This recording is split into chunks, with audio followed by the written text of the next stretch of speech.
Hello everyone, welcome back to another Nemo Dane Creator Contest number 5 video.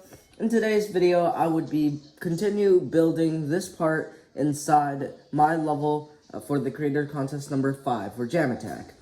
And by the way, this video right here you can see on screen, which is the glow level I am also creating, seem to get pretty good views. So on with the Jam Attack Creator Contest 5 video, I would also post the glow level video. So still two videos a week, but one is going to be about CC5, and then the other one's going to be about only glows. Before we start, I just want to say, most of this video would be, well, about retrospect, because I pretty much built half of it off screen. You can see I started off with finally a background for this part. The background is, I'd say, pretty simple, but it works pretty well. It is just a plain wall with some texturing to it, similar to something you would see inside Cellar Path. Now I decided to create another asset for the level, being the pickaxe you can see right here. It works pretty nicely, it's pretty effective. But, you know, I can further improve on it a little bit more in the future if you guys want me to. So yeah, stay tuned for that. And speaking of that, the next video I would be making about the CC5, I would be, well, revamping the first and second parts because, well, looking at some other levels that people creating for the CC5, my level is not going to be anywhere near the honorable mentions. And, well, you can see in this part, I am buffing the parts and also just making it so that, you know, you don't just randomly fall off the screen and just start floating because of the blocks there, right? You can see I'm buffing the thing with crystals, mostly because, well, I want a medium demon gameplay. And looking back right now, I'd say it's more like a 9-star to maybe easy demon gameplay in the back, and I just don't really like that easy demon to, or like 9-star gameplay, but I would make this level around like 2 minutes long, so I guess that makes up for it.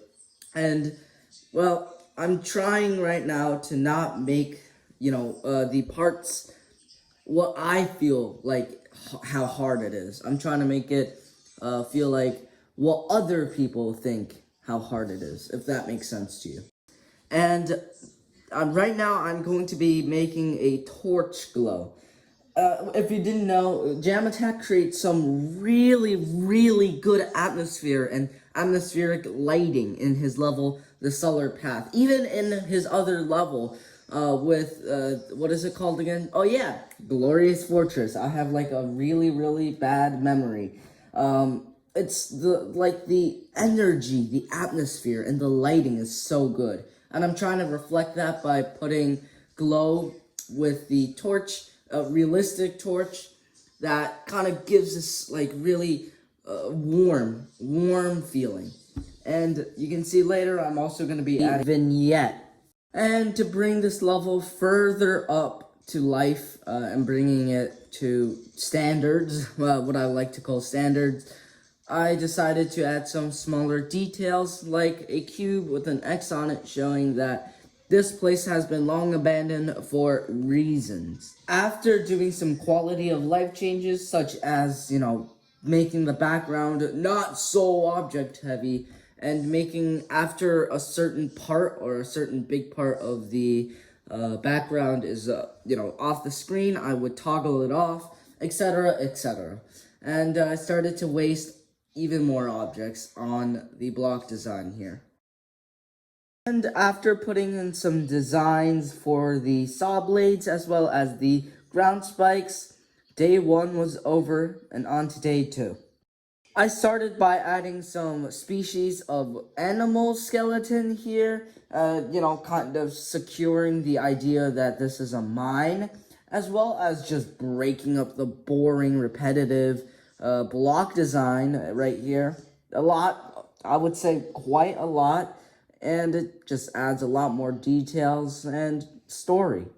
After putting in some of the skeleton, as well as some more torches just to add the atmosphere, I decided to work on the brick design that would, well, also break up the boring, repetitive block design a lot more than the fossils, and it also just adds some more texture to it and make it seem like there is some sort of stuff or some sort of thing holding this whole place up behind it. If you didn't see already, I also put some black glow behind every single one of these structures to make it seem more popped out of the background, because I don't want it to be like the block design is stuck on to the background, right? I don't want that feeling.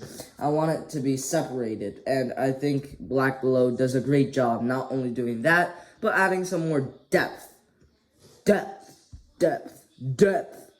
Doing some more block design work here. Once again, I don't want to repeat the same exact block design. I really just wanted two different ones. One more simpler and the other one even more simpler.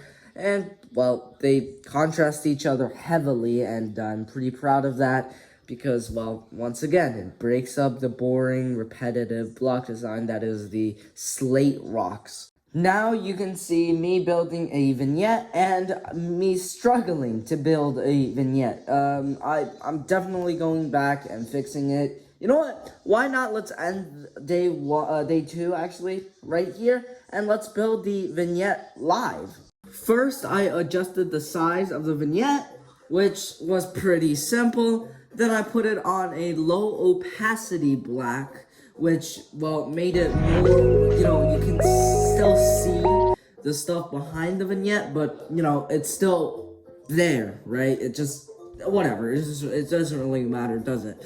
And now I found out in 2.2 there's a feature called follow camera in the the move trigger. So instead of following the player, which you would get this ugly thing where it bounces up and down every time you jump, it follows the camera, which goes with your screen. I don't know if this was added in 2.1 or not, but it's surely a really, really fun and simple thing to do. It adds a lot of atmosphere, and it doesn't, lead to bouncing up and down, right?